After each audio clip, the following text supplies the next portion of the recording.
Tejido nervioso. A modo de generalidades, vamos a hacer una división anatómica del sistema nervioso.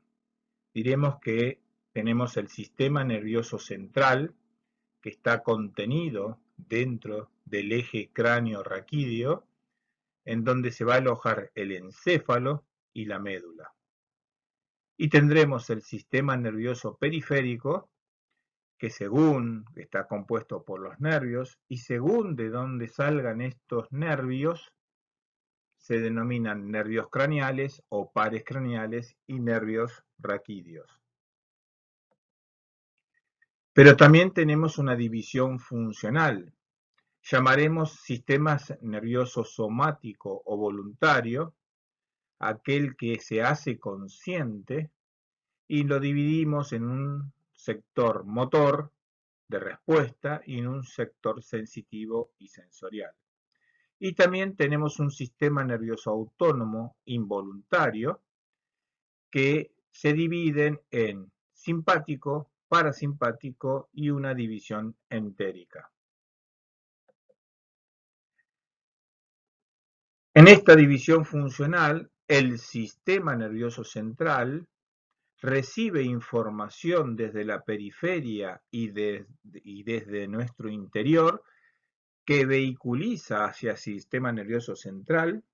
Ahí se elabora una respuesta que se ve evidenciada por el sistema nervioso eferente. A modo de conclusión, este sistema nervioso tiene una localización periférica o central, una función sensorial y sensitiva para un control somático o autonómico. Es así que el sistema nervioso está constituido por un solo tipo de tejido, que es el tejido nervioso. ¿Y cuáles son las características de este tejido nervioso? Consiste en una red compleja y muy organizada de células de aproximadamente 10.000 millones de neuronas y un número mayor de células gliales llamada neuroglía. La función que tendrá este tejido nervioso es de recibir y generar respuestas a los cambios continuos del medio externo e interno y controla e integra las actividades funcionales de los órganos y sistemas corporales. Quiere decir que el sistema nervioso, junto con el sistema endocrino, los dos actúan en estas funciones. El tejido nervioso es un tejido con una configuración estructural y electrofisiológica especializada en la comunicación intercelular y tiene dos componentes, las neuronas y la neuroglía. El sistema nervioso se organiza en base a dos tipos de células, las células que son denominadas neuronas, que son las responsables de la transmisión de información nerviosa, y la glía o neuroglía, que son actividades de apoyo neuronal. Hablaremos inicialmente de la neurona.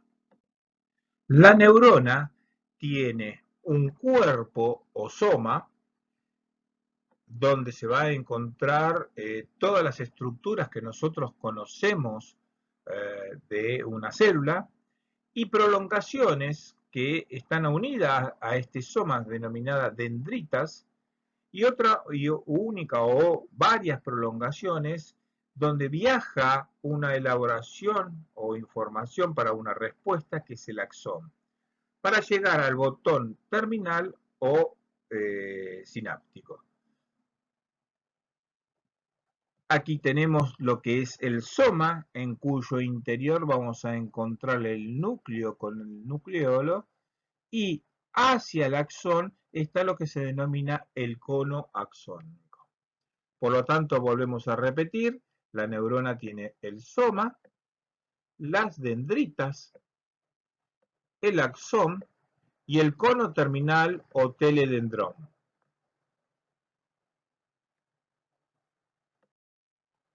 Desde un punto de vista funcional, las dendritas son las que reciben, es la porción receptora o aferente que va a dirigir toda la información hacia el soma.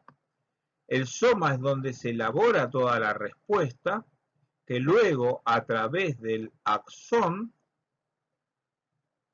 llegará al teledendrón, donde a través de una sinapsis o comunicación con una célula muscular o con otra célula nerviosa o con otro tipo de célula, produce un cambio en la célula distal que determinará una respuesta. Es así que tenemos en la neurona una porción receptora, una porción conductora y una porción efectora. A modo de repaso, quiero que en este momento me digan ustedes o piensen, la A corresponde a, la B corresponde a, B1, ¿qué es? B2, ¿qué es? B3, ¿qué es? C y D. Esto es para que ustedes en este momento repitan cada una de las estructuras de una neurona. Aquí nosotros vemos un soma neuronal, vemos que en su interior tiene el núcleo y alrededor tiene todas las estructuras que ustedes ya conocen de un soma neuronal, con una diferencia, que esta célula tiene prolongaciones que convergen a ese soma, que se llaman dendritas. A nivel de, de la porción distal tenemos el axón y asociado al axón tenemos el cono axónico. Son las únicas diferencias con las células que ustedes ya conocen. Si con una técnica de tinción de Nils queremos nosotros determinar alguna característica particular de las neuronas, es que con esta técnica unos gránulos dentro del citoplasma de la neurona se tiñen particularmente, que son los gránulos de Nils. Es por ello que el acúmulo de somas neuronales determina que en el sistema nervioso se tiñan de un color muy particular a lo que nosotros denominamos sustancia gris. Quiere decir que ahí donde hay sustancia gris hay somas neuronales, obvio, en su interior los gránulos de Nils. Aquí ustedes ven un corte donde se ven claramente los somas neuronales con el núcleo, el nucleolo, e incluso se ve el cono axonal y cómo está emergiendo los axones. Volviendo a una división funcional, las neuronas se dividen en neuronas sensitivas, que son aferentes, y este aferente ya sabemos nosotros que es un aferente somático o visceral o autonómico, un eferente o neuronas motoras, que es el eferente somático o visceral o autonómico, y tenemos las que se denominan interneuronas o intercarales, que algunos de ellos, algunos autores, consideran que esta neurona, este tipo de neurona, representan el 99% de las neuronas. ¿Cómo clasificamos a las neuronas? Y las clasificamos teniendo en cuenta la forma del soma. O sea, ¿cómo es el cuerpo? El cuerpo tiene una forma piramidal, en forma de pera o piriforme, estrelladas, esférica o fusiformes o alargadas. Recién vimos que también las podemos clasificar según su función en sensitivas con aferentes somáticos o viscerales, o motoras con eferentes somáticos o viscerales, o aquellas que son las interneuronas o neuronas intercalares, que aparentemente representan en un número amplio en la población neuronal, según el número de prolongaciones en bipolar, multipolar, unipolar o pseudomonopolar, y según el largo del axón, así serán Golgi tipo 1 cuando el axón es largo, o Golgi tipo 2 cuando el axón es corto. Aquí ustedes ven los diferentes somas neuronales. Inicialmente tenemos una forma piramidal, una forma estrellada, una forma espinosa o en las células de Purkinje que se ven generalmente en el cerebelo, la célula granular del cerebro, la neurona bipolar con un soma esférico como se observan en los ganglios anexo a la raíz posterior de los nervios sensitivos, o las neuronas, otro tipo de neurona que es la neurona bipolar. Este tipo de neuronas, según los cuerpos, lo vemos muy claramente en las diferentes capas de la corteza cerebral. Quiere decir que la corteza cerebral, donde se encuentran todos estos somas de neuronas, determina por la sustancia de Nils que se determinen una coloración grisácea, por eso se llama sustancia gris. Según el número de prolongaciones, es así que tendremos la neurona bipolar, donde tiene las dendritas, el soma y el axón, la pseudo monopolar, que es muy parecida, dendritas, soma, pero que está, si uno lo diría, en paralelo, y el axón, en este caso, en el inicial estaría en serie, y la neurona multipolar. Estos tipos de neuronas tienen localizaciones bastante particulares. Volvemos a repetir, tenemos las neuronas unipolares, las bipolares, que serán las auténticas bipolares o las pseudo unipolares. Fíjense ustedes que estas neuronas uno las ubica en el territorio sensitivo a las bipolares, a las neuronas bipolares, y las neuronas multipolares, como las describimos desde un inicio, son generalmente neuronas motoras o son también las neuronas intercalares. O sea, la mayoría de las neuronas del sistema nervioso central son multipolares.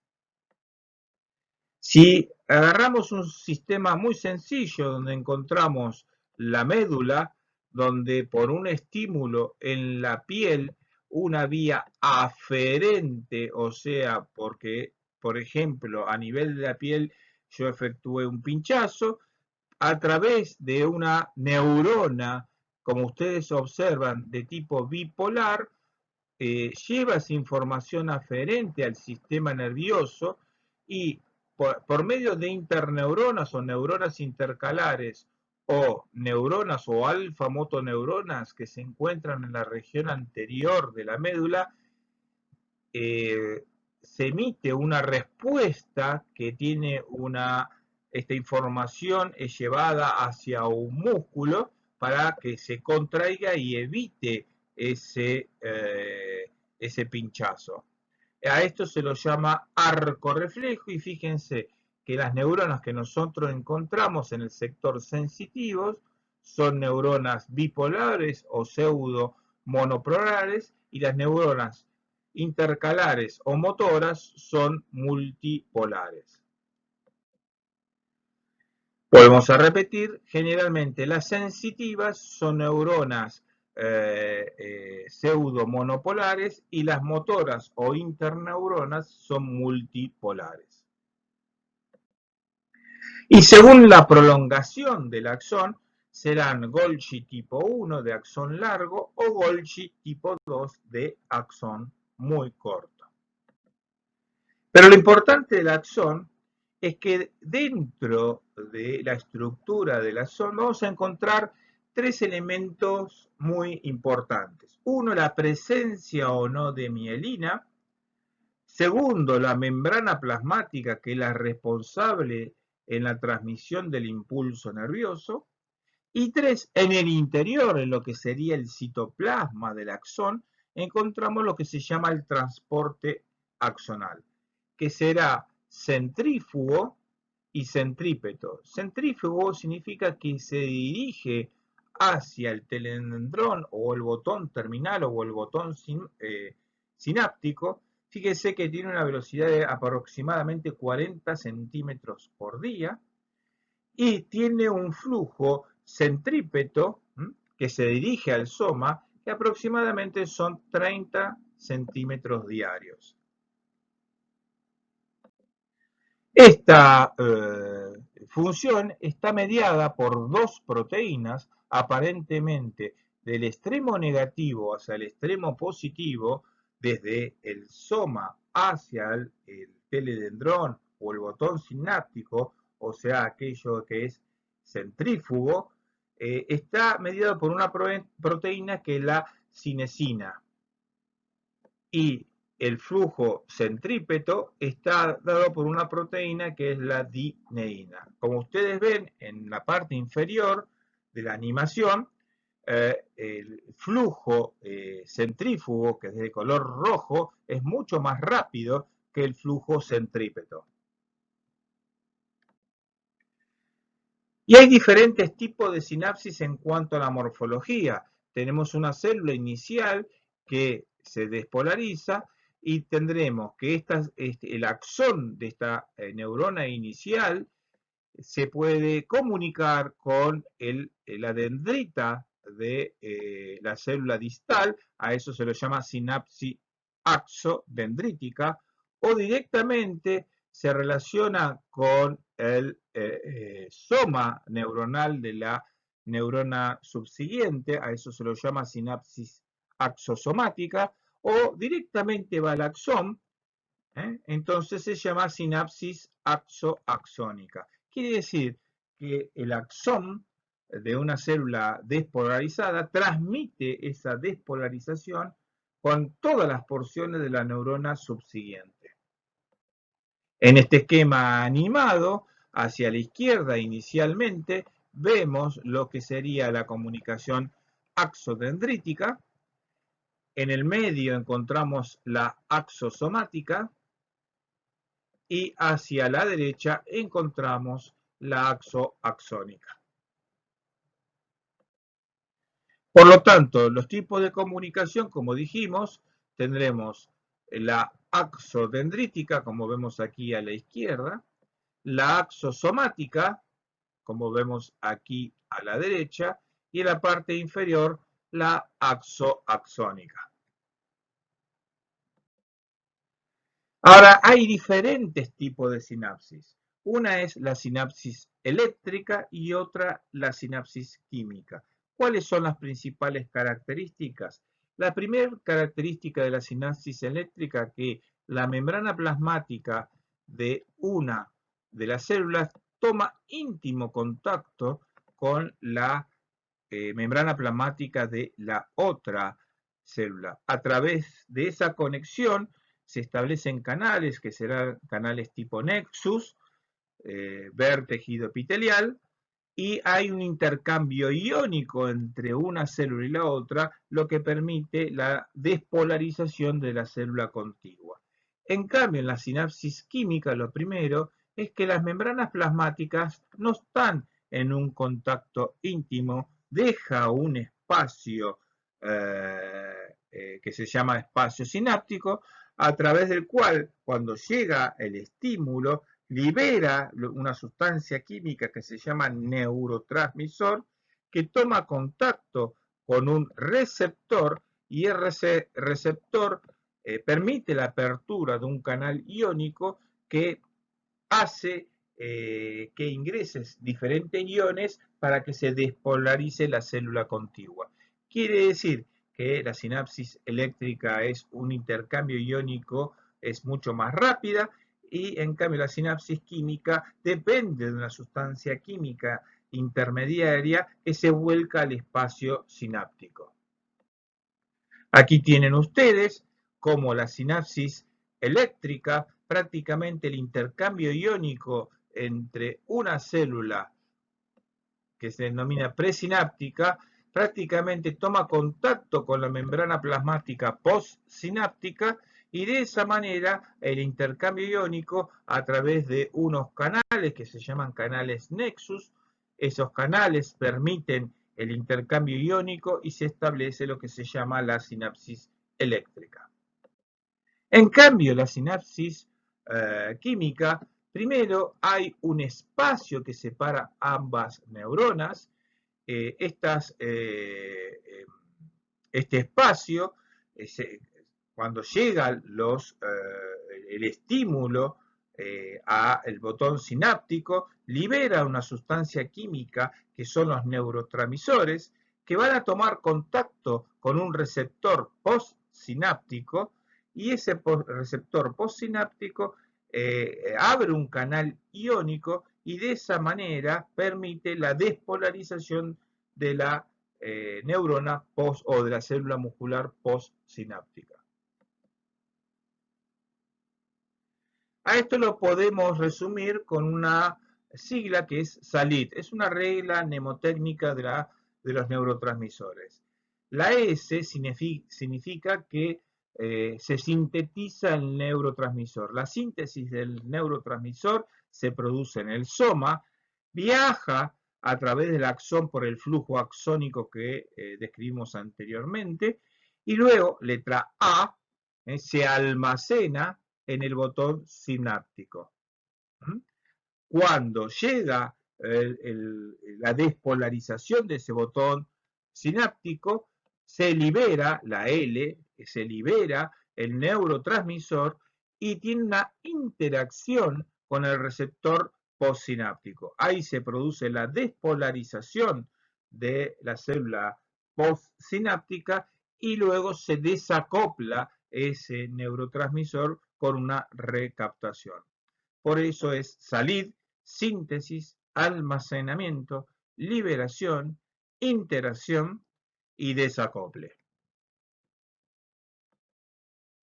Volvemos a lo mismo, esto es muy importante, dijimos que inicialmente se sintetiza el neurotransmisor en el soma, se transporta por un flujo axónico para que se almacene en el botón terminal, se almacena en este botón terminal. Con la llegada del potencial de acción, a través de unos canales de calcio, se libera el neurotransmisor al espacio sináptico.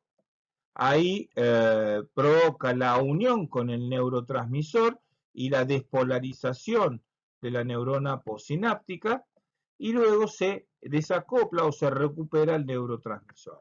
Son todas las fases de la sinapsis química. Aquí tenemos un impulso nervioso. Fíjense cómo es la comunicación, en este caso sería axosomática de múltiples teledendrones con el soma de una neurona, con un flujo convergente a esa neurona. Y la sinapsis química también la vemos, no solo la vemos entre células nerviosas, sino también la vemos en la comunicación entre una célula nerviosa y una célula muscular. Esencialmente, los pasos son exactamente los mismos. O sea, el neurotransmisor se genera a nivel del soma, viaja por un flujo axónico y se almacena en el botón terminal. Una vez que hay una despolarización del botón terminal, se libera el neurotransmisor que va a tener una interacción con el receptor postsináptico. Eso hace que se despolarice la neurona postsináptica y luego hay una recaptación o desacople de ese neurotransmisor para recaptación y finalización de la transmisión sináptica. Esto se llama placa neuromuscular. Generalmente el neurotransmisor es la acetilcolina y a nivel del tubo digestivo esto es muy importante por medicaciones anticolinérgicas que ustedes conocen como antiespasmódicos, o sea que inhibe la contracción muscular.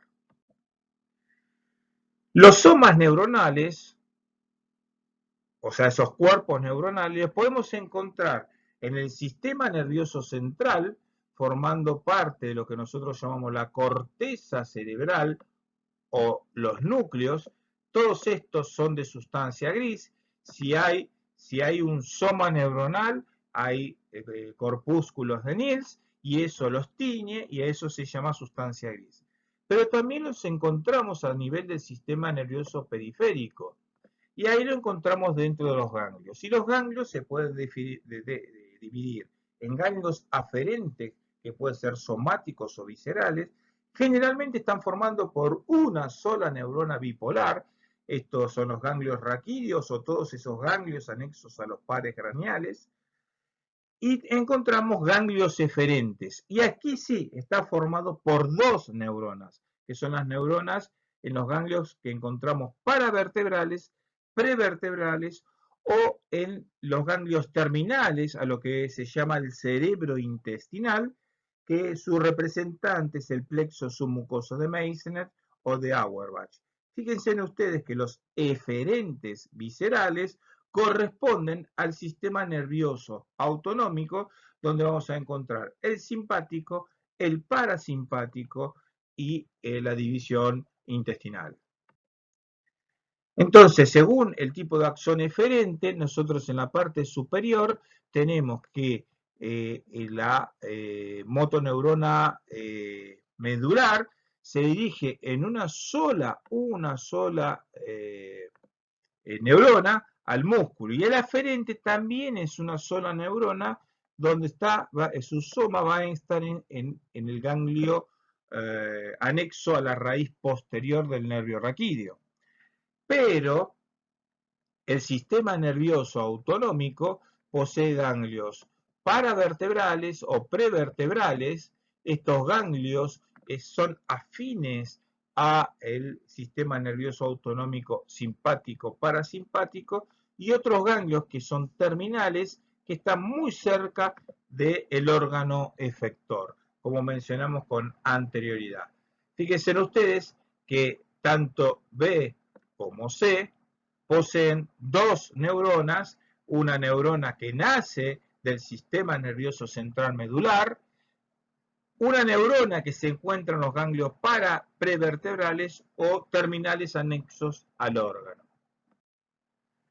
Es así que tenemos un sistema nervioso entérico donde tendremos un eferente representante del sistema nervioso parasimpático y un eferente perivascular, o sea, rodea los vasos, que es a partir del sistema nervioso simpático.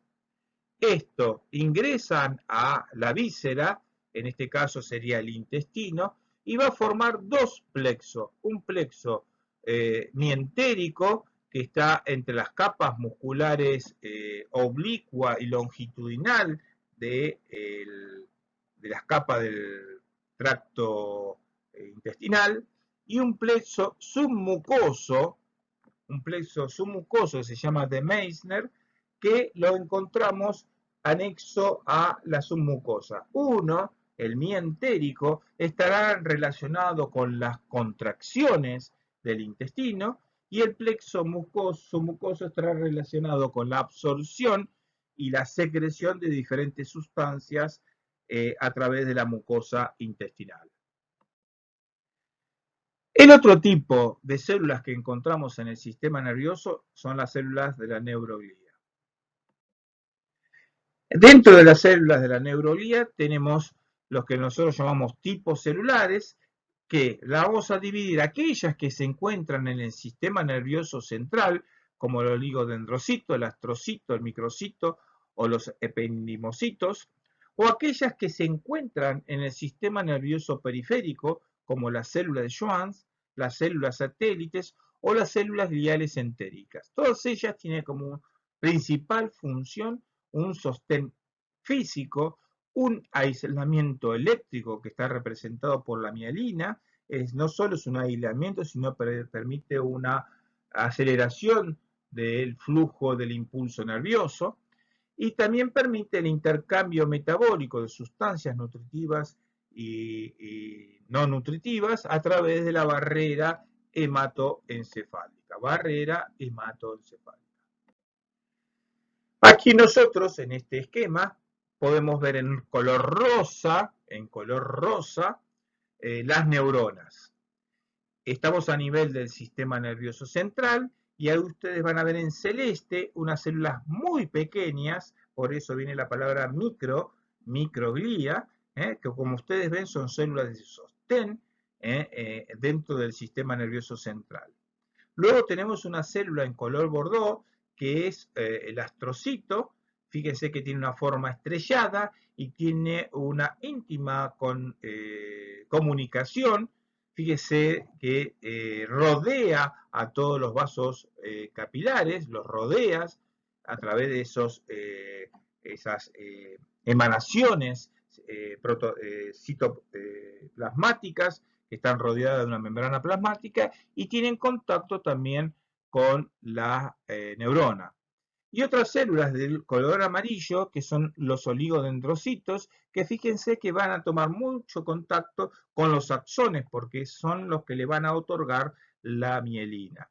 Y en color verde tenemos el cuarto tipo celular, que son los ependimocitos, que rodea o recubren las cavidades ventriculares. Entonces repetimos, en rosa las neuronas, en celeste los microcitos, en bordó los astrocitos, en amarillo el oligodendrocito y en verde el ependimocito. Entonces vamos a tratar de ver estas células gliales del sistema nervioso central que acabamos de mencionar. Lo primero que vamos a decir que las células gliales se dividen en la microglía, que ya vimos recién que era el microcito, que puede estar en reposo o puede estar en una etapa fagocítica, generalmente son justavasculares, y una macroglía que está representado en el sistema nervioso central por los astrocitos y los oligodendrocitos. Fíjense que los astrocitos se dividen en fibrosos y protoplasmáticos, que tienen una ubicación dentro del tejido nervioso bastante particular, y los oligodendrocitos, que serán fasciculares o satélites. Y dentro del sistema nervioso periférico tenemos la célula de Schwann y las células satélites que ya mencionamos. Aquí tienen ustedes a la izquierda una neurona, luego tenemos el astrocito, fíjense la forma que tiene, pueden ser protoplasmáticos como se ve en la figura intermedia, o fibroso o laminar como se ve en la que está acá. El microcito, que es una célula muy pequeña con un núcleo bastante alargado, y el oligodendrocito, que es una célula más piramidal. El astrocito. Los astrocitos son las células más grandes dentro de las células gliales. Se la dividen en protoplasmático y fibroso y depende de dónde se encuentre. Fíjense que el protoplasmático se encuentra en la sustancia gris y el fibroso en la sustancia blanca. Posee abundantes filamentos intermedios asociada a una proteína, que es la proteína ácida filial. Esto es importante para la tinción y el reconocimiento, sobre todo a nivel maligno, en lo que se llaman astrocitoma maligno.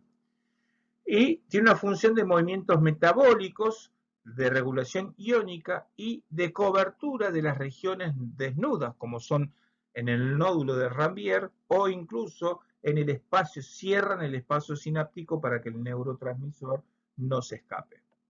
Aquí ustedes ven que los astrocitos pueden ser protoplasmáticos y los vamos a encontrar en la sustancia gris, o pueden ser fibrosos y los encontraremos en la sustancia blanca. Forma parte de todo lo que se llama la astroglía y fíjense que tienen un íntimo contacto con los vasos sanguíneos. Esto hace que formen una verdadera membrana alrededor, una verdadera barrera. Fíjense aquí cómo se ve la arteria y está rodeada toda de astrocitos con sus pedículos perivasculares y van a formar la barrera hematoencefálica. Aquí ustedes tienen como está un capilar sanguíneo, donde en su interior encontraremos todas las células sanguíneas que están representadas aquí por los diferentes elementos sanguíneos, y está rodeado de esos pies vasculares del astrocito que están aquí en color amarillo anaranjado, y forman junto con el endotelio vascular, la membrana basal y la membrana plasmática del astrocito, forman lo que se llama la barrera hematoencefálica. Esto es muy importante porque esta barrera permite o no el pasaje de alguna sustancia química. Por lo tanto, la barrera hematoencefálica está formada por las células endoteliales del capilar sanguíneo, la lámina basal endotelial y los pies perivasculares de los astrocitos. Esa es la barrera hematoencefálica. Los microcítulos o células del río Ortega son las células más pequeñas, tienen un núcleo alargado, solamente representa el 5% de las células gliales y la principal función es fagocítica. Es una célula estrellada con un núcleo alargado, muy pequeña. Aquí se ve claramente cómo está su núcleo alargado. Y ahí la vemos en una tinción especial donde vemos que el número es muy pobre, solamente llega al 5%. Su principal función, repetimos, es fagocítica. El oligodendrocito, una de las principales células de la glía dentro del sistema nervioso central, son las que produce la mielina dentro de este sistema nervioso central. El oligodendrocito lo van a distinguir como una célula bastante redondeada que emite diferentes prolongaciones que estarán asociadas siempre a un axón. Como lo vemos aquí, tenemos una célula que a través de sus prolongaciones va tomando contacto con los diferentes axones para rodearlos y en su interior vamos a encontrar la mielina. Aquí vemos otra esquema y fotografía donde vemos la célula del oligodendrocito y cómo las prolongaciones van a rodear los diferentes axones. Las células ependimarias son células de revestimiento epitelial de los ventrículos y conducto ependimario de la médula. Estas células ependimarias importantes no poseen capa basal y en la porción apical de la célula poseen cilios y microvellosidades. Con los capilares sanguíneos en las cavidades ventriculares forman lo que llamamos el plexo coroideo, que producen el líquido cefalorraquídeo, que veremos más adelante, que circula, es producido por los plexos coroideos, circula por dentro de todo el sistema nervioso central, luego sale y rodea por fuera todo el sistema nervioso central en una manera de que todo este sistema, los órganos constituyentes del sistema nervioso central estén flotando en el líquido cefalorraquídeo. Estos, como dijimos, revisten como una empalizada, fíjense en ustedes, todas las cavidades ventriculares y fíjense en ustedes que carece de membrana basal. A nivel medular lo encontramos en el conducto ependimario y en el sistema nervioso central lo encontramos a través de diferentes cavidades que se denominan cavidades ventriculares del sistema nervioso central. A modo de práctica, vamos a tratar de distinguir las células de la neuroglía. Como ayuda, vamos a decir que la B es una neurona. Entonces, la célula A, que tiene contacto con los vasos y con la neurona, corresponde a. La célula B es la neurona. La célula D corresponde a una célula muy pequeña con un núcleo alargado, que es la menos frecuente de todas las células. La célula D reviste cavidades ventriculares y no tiene membrana basal, por eso se llama.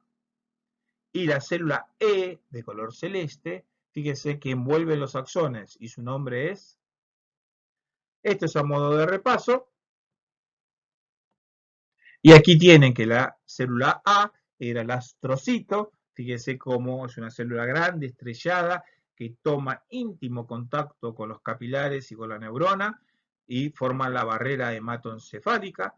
La célula B era la neurona. La célula C era célula del río Ortega o el microcito, que es un núcleo alargado y son las menos frecuentes. La D es el ependimocito, que reviste las cavidades y no tiene una membrana basal. y la célula E en celeste es el oligodendrocito que está asociado a los axones y los reviste con mielina. Vamos a ver rápidamente las células gliales del sistema nervioso periférico. Vimos recién que había 4 representantes celulares de la glía en el sistema nervioso central.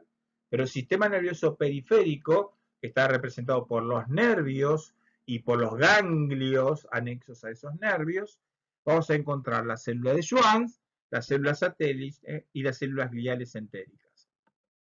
La célula de Schwann es como si fuera el oligodendrocito del sistema nervioso central.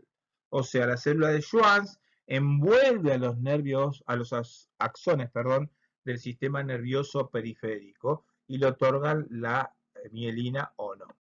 Fíjense que en un proceso que se llama proceso de mielinización, en amarillo tenemos la célula de Schwann, que obviamente tiene su citoplasma, el número 1, y su núcleo.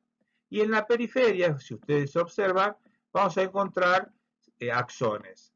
Recordemos algo, los axones de los nervios se dividen en amielínicos, sin mielina, y mielínicos. Los dos tipos de axones, los amielínicos y mielínicos, los dos tienen célula de Schwann. La única diferencia es que la célula de Schwann de los amielínicos no produce mielina. O sea, el axón está rodeado por la célula de Schwann, pero no produce mielina. Eso es un axón amielínico. En cambio, por un proceso que se llama de mielinización, donde la célula de Schwann produce mielina en su citoplasma y rodea el axón, determina una vaina mielínica en los nervios. Si uno estira o abre, fíjense que el axón es como si fuera una cuerda y la célula de Schwann la envuelve en forma espiral a todo el axón con múltiples vueltas, pero si estiramos la célula de Schwann, vamos a ver que esa célula de Schwann tiene un núcleo, tiene toda una membrana plasmática y en su interior encontramos mielina. La mielina es una sustancia grasa, como vemos en esta imagen que tenemos abajo, la fórmula de la mielina, y deja unos espacios en el citoplasma donde no hay mielina. Esos van a formar lo que se llama la incisura de Schmidt-Laterman, y esta célula se va rodeando en capas espiroideas al axón. Por eso vamos a ver que vamos a encontrar un axón y el citoplasma que rodea en forma espiroidea al axón. Y en esos sectores donde no había mielina, que son las incisuras de Schmidt-Laterman, se van a ver reflejadas con espacios donde no hay mielina. Si hacemos un corte longitudinal de un axón, vamos a ver la célula de Schwann con su núcleo, que generalmente es periférico, y las diferentes capas de la célula de Schwann, donde se van a ver reflejadas las diferentes incisuras de Schmidt-Laterman. Una célula de Schwann se relaciona con otra célula de Schwann, y aquí esto se llama nodo de Rambier. Aquí normalmente este espacio suele ser ocupado por una célula a nivel del sistema nervioso para cubrir esa hendidura que existe en el sistema nervioso. Acá en el central, aquí en el periférico no existe esa célula. Si analizamos un nervio, vamos a ver que hay un íntimo contacto entre el tejido conectivo y los diferentes axones mielinizados o recubiertos por la célula de Schwann. Dentro de un nervio vamos a encontrar diferentes fascículos de nervios. Es así que el sistema conectivo rodea los nervios y el tejido conectivo que rodea todo un nervio se llama epineuro. En cambio, el que rodea a un fascículo se llama perineuro y que los que rodean el interior, el tejido conectivo que rodea a los diferentes axones se llama endoneuro. Quiere decir que nosotros dentro de un nervio tenemos diferentes fascículos que podrán ser aferentes o eferentes, somáticos o viscerales, y cada uno de estos fascículos y axones están separados por tejido conectivo. Aquí lo ven en un esquema donde tenemos el, eh, el tejido conectivo que rodea el nervio, que se llama perineuro, el epineuro, y aquí tendremos el endoneuro. Acá en una tinción vemos con hematoxilina eosina, vemos el epineuro, el perineuro y el endoneuro, y en su interior todos los axones recubiertos con células de Schwann. Pero hay diferencias en la mielina que se produce en el sistema nervioso central o periférico. Fíjense que la mielina que produce el oligodendrocito, que está dentro del sistema nervioso central, es diferente en su constitución, en diferentes estructuras lipoproteicas, lo que hace que sea diferente. Y esto hace que muchas enfermedades desmielinizantes ataquen el sistema nervioso periférico y no el central. Fíjese que hay diferencias en las cantidades de las incisuras de Schmidt-Latterman. El oligodendrocito tiene menos, quiere decir que hay más mielina en el sistema nervioso central y menos mielina en el sistema nervioso periférico. Generalmente el oligodendrocito no suele tener una lámina externa, sí lo tiene la célula de Schwann.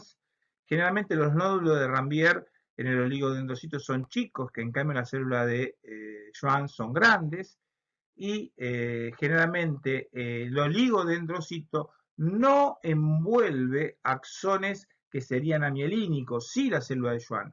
Volvemos a repetir, en el sistema nervioso central, los axones que no tienen mielina es porque no hay oligodendrocito, no hay ninguna célula, ese axón está desnudo. En cambio, a nivel periférico, todos los nervios, todos los axones tienen una célula de Schwann. Lo que pasa es que algunas producen mielina y otras no. Células satélites dentro del sistema nervioso periférico. Son los anficitos, son células que rodean a las neuronas en los ganglios nerviosos. Fíjese que estas células rodean a los somas de las neuronas, y en el sistema nervioso periférico estos somas solamente se encuentran en los ganglios. Ya estuvimos diciendo anteriormente que los ganglios aferentes generalmente son neuronas, es una sola neurona, en cambio los ganglios eferentes están con dos neuronas. Fíjese las diferencias que existen entre el sistema nervioso central y periférico. Claro, el sistema nervioso central está representado por todos los órganos del sistema nervioso central. El encéfalo con el cerebro, la protuberancia, el bulbo y la médula. En cambio, en el sistema nervioso periférico, las neuronas las encontramos en el ganglio.